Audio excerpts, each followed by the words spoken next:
Hello, നിങ്ങൾക്കെല്ലാവർക്കും Shiny Xavier YouTube പേജിലേക്ക് ഒത്തിരി സ്നേഹത്തോടെ സ്വാഗതം. ഇന്ന് ഒരുപാട് ഗുണങ്ങൾ അടങ്ങിയ നല്ലൊരു ദോശയുടെ റെസിപ്പിയാണ് ഞാനിന്ന് തയ്യാറാക്കി കാണിക്കുന്നത്. അതിൻ്റെ കൂടെ 2 ചട്നിയും. ഇതിൻ്റെ കൂടെ ഉള്ളത് എന്തൊക്കെയാണെന്ന് വെച്ച് കഴിഞ്ഞാൽ റാഗി, മുതിര, ചെറുപയർ പരിപ്പ്, ഉഴുന്ന്, ചൗവരി, ഉലുവ, ഇത്രയും സാധനങ്ങളാണ്. റാഗി 1/2 കപ്പ്, മുതിര 1/2 കപ്പ്, ചെറുപയർ പരിപ്പ് 1/4 കപ്പ്, ഉഴുന്ന് 1/4 കപ്പ്, ചൗവരി 1 ടേബിൾ സ്പൂൺ, ഉലുവ 1/2 ടീസ്പൂൺ. ഇത്രയും സാധനങ്ങളാണ് നമുക്ക് ഈ ദോശയ്ക്ക് വേണ്ടി വേണ്ടത്. ഇപ്പം തന്നെ നിങ്ങൾക്ക് മനസ്സിലായിട്ടുണ്ടാവുമല്ലോ, ഇതിലടങ്ങിയിരിക്കുന്ന സാധനങ്ങളൊക്കെ ഏറ്റവും ഗുണമുള്ള സാധനങ്ങളായതുകൊണ്ട് തന്നെ എത്ര ഗുണകരമായിട്ടുള്ള ഒരു ദോശയായിരിക്കും ഇതെന്ന്. ഏറ്റവും നല്ലൊരു ബ്രേക്ക്ഫാസ്റ്റ് റെസിപ്പിയാണിത്. അപ്പോൾ എല്ലാവർക്കും ഷെയർ ചെയ്യുക. ഇത് നന്നായിട്ട് 3-4 പ്രാവശ്യം ഞെരടി കഴുകി അതിൻ്റെ ആ വെള്ളത്തിൻ്റെ ആദ്യത്തെ നിറം കണ്ടായിരുന്നല്ലോ, ആ അഴുക്കെല്ലാം കളഞ്ഞ് കുതിരാനായിട്ട് ഒരു 8 മണിക്കൂർ വെക്കുക. വെച്ച ശേഷം അത് നന്നായിട്ട് അരയ്ക്കുക. ഇതിൻ്റെ കൂടെ വേണമെങ്കിൽ നമുക്ക് 2 ടേബിൾ സ്പൂൺ അവൽ കൂടെ ചേർക്കാം. പക്ഷേ അത് കുതിർത്ത് വെക്കുമ്പം കൂടെ കുതിർക്കണ്ട. നമ്മൾ ഈ അരയ്ക്കുന്നതിനൊരു 10 മിനിറ്റ് മുമ്പ് 2 ടേബിൾ സ്പൂൺ അവലെടുത്ത് ഒന്ന് കുതിർത്തിട്ട് അരയ്ക്കുമ്പം ഇതിൻ്റെ ഒപ്പം അങ്ങ് അരച്ചാൽ അതും കുറേ കൂടെ നല്ലതാണ് കേട്ടോ.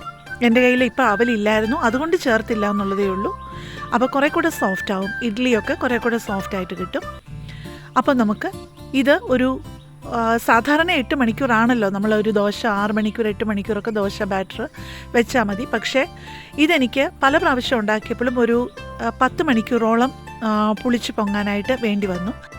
പിന്നെ നമ്മൾ ദോശയോ ഇഡ്ഡലിയോ ഉണ്ടാക്കാൻ സമയമാകുമ്പോഴേക്ക് നമ്മൾ ആവശ്യത്തിന് ഉപ്പിട്ട് നന്നായിട്ട് മിക്സ് ചെയ്ത് കുറച്ച് നേരം കൂടി ഒന്ന് വെക്കുക. ഒരു 10-20 മിനിറ്റെങ്കിലും ഒന്നും കൂടി വെച്ച് കഴിഞ്ഞ് നമുക്ക് ഇഡ്ഡലിയോ ദോശയോ എന്താണെന്ന് വെച്ച് കഴിഞ്ഞാൽ നമുക്ക് തയ്യാറാക്കി എടുക്കാം. ഇത് ഡയബറ്റീസ് ഉള്ളവർക്കും കൊളസ്ട്രോൾ ഉള്ളവർക്കും വണ്ണം കുറയ്ക്കാൻ ആഗ്രഹിക്കുന്നവർക്കും ഒക്കെ നല്ല ഒന്നാന്തരം ഒരു ബ്രേക്ക്ഫാസ്റ്റാണ് കേട്ടോ. ഇത് ഞാൻ ഇഡ്ഡലി തട്ടിൽ നെയ്യാണ് തടവുന്നത് കേട്ടോ. അത് നമ്മൾ ഇഡ്ഡലി ഒഴിക്കുന്ന ആ ഭാഗത്ത് മാത്രമല്ല, ഇഡ്ഡലി ബാറ്റർ ഒഴിക്കുന്ന ഭാഗത്ത് മാത്രമല്ല, അതിൻ്റെ ആ ഒരു ഓരോ ഗ്യാപ്പ് ഉണ്ടല്ലോ അതിൻ്റെ ഇടയിലും കൂടെ നന്നായിട്ടൊന്ന് നെയ്യ് തടവി കൊടുത്തു കഴിഞ്ഞാൽ ഇഡ്ഡലി വേഗം ഇളകിപ്പോരും. അത് എണ്ണ യൂസ് ചെയ്ത് നമ്മൾ പുരട്ടുന്നതിലും നല്ലത് ഗീ പുരട്ടുമ്പോഴാണ് നന്നായിട്ട് ക്ലീനായിട്ട് ഇളകി പോരുന്നതെന്ന് എനിക്ക് ഫീൽ ചെയ്തിട്ടുണ്ട്. ഇപ്പോൾ അതേ നമ്മുടെ ഇഡ്ഡലി നല്ലതായിട്ട് റെഡിയായിട്ട് വന്നിട്ടുണ്ട്. തൽക്കാലം നമുക്ക് ഇഡ്ഡലി ചൂട് പോകാനായിട്ട് അങ്ങോട്ട് മാറ്റി വയ്ക്കാം. ആ സമയം കൊണ്ട് നമുക്ക് ദോശയും ഇഡ്ഡലിക്കും ദോശയ്ക്കും കൂടെ കഴിക്കാൻ പറ്റുന്ന നല്ല ഒന്നാന്തരം 2 ചട്നികളും കാണിക്കാം. നിങ്ങൾക്കറിയാവുന്നതാണോ എന്ന് എനിക്കറിയില്ല. എന്തായാലും ഞാൻ ഉണ്ടാക്കുന്ന രീതിയിൽ 2 ചട്നികൾ നിങ്ങളെ പരിചയപ്പെടുത്താം. ഒന്ന് തക്കാളി ചട്നിയാണ്, ഒന്ന് വെള്ള തേങ്ങാ ചട്നിയാണ് കേട്ടോ. തേങ്ങ എടുത്തു, അതിനാവശ്യമുള്ള കൊച്ചുള്ളി ഒരു 2-3 കൊച്ചുള്ളി എടുത്തു. 1 കപ്പ് തേങ്ങയാണ് ഞാൻ ഇട്ടത്. 2-3 കൊച്ചുള്ളി, വലിയ 2 പച്ചമുളകാണ് ഇടുന്നത്, വലുതായതുകൊണ്ടാണ്. അല്ലെന്നുണ്ടെങ്കിൽ നിങ്ങൾക്ക് നിങ്ങളുടെ എരിവിനനുസരിച്ച്, ഞാൻ എൻ്റെ ഒരു കണക്കിനനുസരിച്ചാണ് എടുക്കുന്നത്. പിന്നെ വളരെ കൊച്ചൊരു കഷ്ണം ഇഞ്ചി. ചിലർ ചട്നിയിൽ ഇഞ്ചി ഇടുന്നത് ഇഷ്ടമല്ല, പക്ഷേ എനിക്കിഷ്ടമാണ് കേട്ടോ, അതിൻ്റെ ഒരു ഫ്ലേവർ ഇഷ്ടമാണ്. അപ്പോൾ ഇഞ്ചി ഇട്ടു, ഉപ്പിട്ടു. നമുക്ക് ഈ കൊച്ചുള്ളിയും ഇഞ്ചിയൊക്കെ ഒന്ന് അരിഞ്ഞിടുന്നതായിരിക്കും നല്ലത്, അല്ലെങ്കിൽ ചിലപ്പോൾ അടിയാതെ കിടക്കും. പച്ചമുളക് 2-3 ആയിട്ട് ഒന്ന് പൊട്ടിച്ചിട്ട് കഴിഞ്ഞ് കഴിഞ്ഞാൽ അത് മതി. പക്ഷേ ബാക്കിയെല്ലാം ഒന്ന് അരിഞ്ഞ് ചേർക്കുക അതിൻ്റെ ഒപ്പം. എന്നിട്ട് കുറച്ച് വെള്ളമൊഴിച്ച്, വളരെ കുറച്ച് വെള്ളമൊഴിച്ച് ഒന്ന് അടിക്കുക. അല്ല നിങ്ങൾക്ക് അതിൻ്റെ ആ ഒരു കൺസിസ്റ്റൻസി പോരാന്ന് തോന്നുകയാണെങ്കിൽ മാത്രമേ വീണ്ടും വെള്ളം ഒഴിക്കാവുള്ളൂ. ഇത് വെള്ളം ഒരുപാട് കൂടി കഴിഞ്ഞ് കഴിഞ്ഞാൽ അതിൻ്റെ ടേസ്റ്റ് ഭയങ്കരമായിട്ട് മാറിപ്പോവും.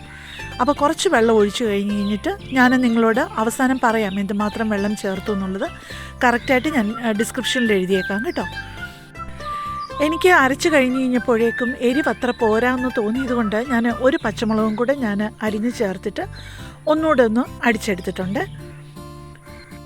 ഇനി നമ്മൾ സാധാരണ താളിക്കുന്നത് പോലെ താളിച്ചെടുക്കുകയാണ്. കടുക് പൊട്ടിച്ചു, 3-4 ചുമന്നുള്ളി അരിഞ്ഞിട്ടു, 2 വറ്റൽമുളക്, കറിവേപ്പില. ഇത്രയായിട്ടൊന്ന് മൂത്ത് കഴിയുമ്പോഴേക്ക് നമ്മുടെ അരച്ച തേങ്ങാക്കൂട്ടുണ്ടല്ലോ, തേങ്ങയും ഇഞ്ചിയും കൊച്ചുള്ളിയും എല്ലാം കൂടെ അരച്ചത് ഈ ഒരു കൺസിസ്റ്റൻസിയിലാണ് ഞാൻ എടുക്കുന്നത്. നിങ്ങൾക്ക് ലൂസ് ആക്കണമെങ്കിൽ കുറച്ചുകൂടെ ഒന്ന് വെള്ളം ഒഴിച്ച് ലൂസ് ആക്കാം. പക്ഷേ എനിക്ക് തോന്നുന്നു ഇതിൽ കൂടുതൽ അത് അയഞ്ഞു പോയി കഴിഞ്ഞ് കഴിഞ്ഞാൽ അത്ര ടേസ്റ്റ് ഉണ്ടാവില്ല. നമ്മുടെ ആദ്യത്തെ ചട്നി അങ്ങനെ റെഡി ആയിട്ടുണ്ട്. പിന്നെ പ്രത്യേകം ശ്രദ്ധിക്കേണ്ട ഒരു കാര്യം നിങ്ങൾക്കറിയാമല്ലോ, തേങ്ങ ഇട്ട് കഴിഞ്ഞ് കഴിഞ്ഞാൽ, തേങ്ങ അരച്ചത് ചേർത്ത് കഴിഞ്ഞ് കഴിഞ്ഞാൽ ഒന്ന് ചൂടാവാനേ പാടുള്ളൂ. അത് തിളച്ച് പോയി കഴിഞ്ഞ് കഴിഞ്ഞാൽ അതിൻ്റെ ടേസ്റ്റ് മുഴുവൻ മാറിപ്പോകും കേട്ടോ, തേങ്ങ വെല്ലാതെ വെന്ത് കഴിഞ്ഞ് കഴിഞ്ഞാൽ. അപ്പോൾ നമ്മുടെ റാഗി ദോശയ്ക്കുള്ള ആദ്യത്തെ ചട്നി റെഡിയായി. നമുക്കപ്പോൾ ഇനി തക്കാളി ചട്നി ഉണ്ടാക്കാനായിട്ടുള്ള സാധനങ്ങളൊക്കെ എടുക്കാം. ചട്നി റെഡിയായെങ്കിലും നമുക്കതിനെ കുറച്ചുകൂടി ഒന്ന് കാണാനൊന്ന് ഭംഗിയാക്കാം അല്ലേ. ഒരു വറ്റൽമുളകും ഒരു 2-3 ചെറിയ തണ്ട് കറിവേപ്പിലയും ഒക്കെ വെച്ച് കുറേ കൂടെ ഒന്ന് ഭംഗിയാക്കാം. നമ്മൾ തയ്യാറാക്കുന്ന ഭക്ഷണങ്ങൾ എത്ര ടേസ്റ്റ് ഉള്ളതാണെന്നുണ്ടെങ്കിലും കുറച്ചുകൂടെ കാണാനും കൂടെ ഭംഗിയായിട്ട് പ്രസൻറ്റ് ചെയ്യുമ്പോൾ അത് കുറേ കൂടെ നല്ലതല്ലേ. അപ്പോൾ ദേ നമ്മൾ തക്കാളി മുറിച്ചത് ഒക്കെ റെഡിയാക്കി വെച്ചിട്ടുണ്ട്. ഞാൻ എടുത്തത് 2 വലിയ തക്കാളിയാണ് എടുത്തത്. അല്ല നിങ്ങൾക്ക് മീഡിയമോ ഒക്കെ ആണെന്നുണ്ടെങ്കിൽ ഒരു 3 ടൊമാറ്റോ എടുക്കാം.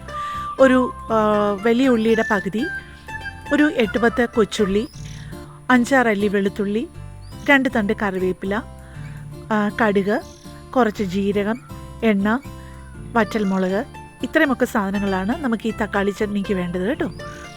അപ്പോൾ ഒരു പാനിലേക്ക് നമുക്ക് ആവശ്യത്തിന് കുറച്ച് എണ്ണ ഒഴിക്കുക. എണ്ണയുടെയൊക്കെ കൃത്യം അളവ് ഞാൻ ഡിസ്ക്രിപ്ഷനിൽ കൊടുത്തേക്കാം. ഇതിലൊക്കെ ഞാൻ ഉപയോഗിക്കുന്ന എണ്ണയുടെ കണക്കാണ് എഴുതുന്നത്. നിങ്ങൾക്ക് കുറയ്ക്കണമെന്നുണ്ടെങ്കിൽ ഇച്ചിരി കൂടെ കുറച്ചാലും കുഴപ്പമില്ല, കൂട്ടണം എന്നുണ്ടെങ്കിൽ കൂട്ടാം. എന്തായാലും വെളിച്ചെണ്ണയായിരിക്കും ഈ ചട്നിക്ക് കുറച്ചുകൂടെ നല്ലത് കേട്ടോ.